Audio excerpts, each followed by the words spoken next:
मेरे हमारे पास चाय पीने आओ, तो मैंने बोला आप तो स्पीकर महोदय हम कैबिनेट करके आते, कहते आप हमारे पास चाय पीने आधा घंटा आ जाते, तो मैंने जाना है। तो हम सब लोग मंत्री परिषद के सभी सदस्य इनके पास कड़सी चाय पीने के लिए आए और हमने इनके साथ चाय पी।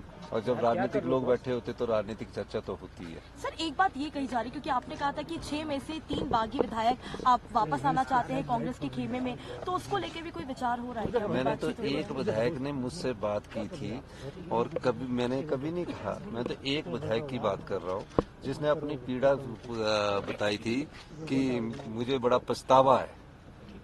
बस उसके ज्यादा मैंने कुछ उनकी बात मेरे से ज्यादा हुई नहीं है। सर आपने आज एक शब्द का इस्तेमाल किया काला नागुन।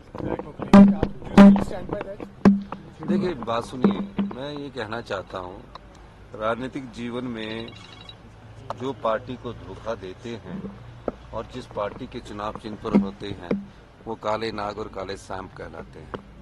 मैं ये बात इसलिए नहीं कह रहा हूँ, ये कहावत है, लेकिन पछतावा करके कोई अगर अपनी गलती को मानता है तो उसमें भी माफी देने में भी कोई हर्ज थोड़ी होता किसी को। तो ये हम तो राजनीतिक दृष्टिकोण से ये कहते हैं कि पहले तो वो लोग उन कैद से तो छूटे जिस कैद में वो पिछले कितने कई घंटे 72-74 घंटे से बैठे हुए।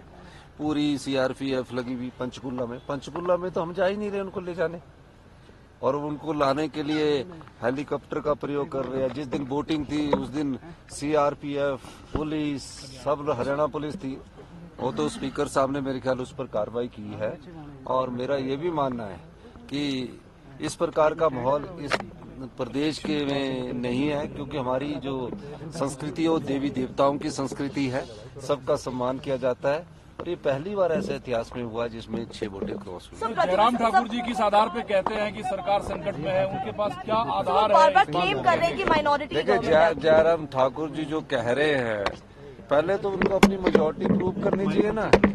अब मेजोरिटी है नहीं और ऑपरेशन लोटस की बात करते हैं, तो ऑपरेशन लोटस कैसे हो सकता है? कोई प्यार से तो हो नहीं सकता, कोई प्रलोभन होगा ना तभी ऑपरेशन लोटस होगा। पर ये लोकतंत्र की मजबूती के लिए अच्छे नहीं है। जयराम ठाकुर जी को समझना चाहिए कि जनता ने हमें 5 साल का मैंडेट दिया है। 5 साल बाद आप हमारा जाइए, लोगों की अदालत में जाइए, हमारे खिलाफ बोलिए, लेकिन ये ऐसा नहीं होना चाहिए कि प्रलोभन देकर आप एमएलओ को अपने पाले में कर रहे हैं।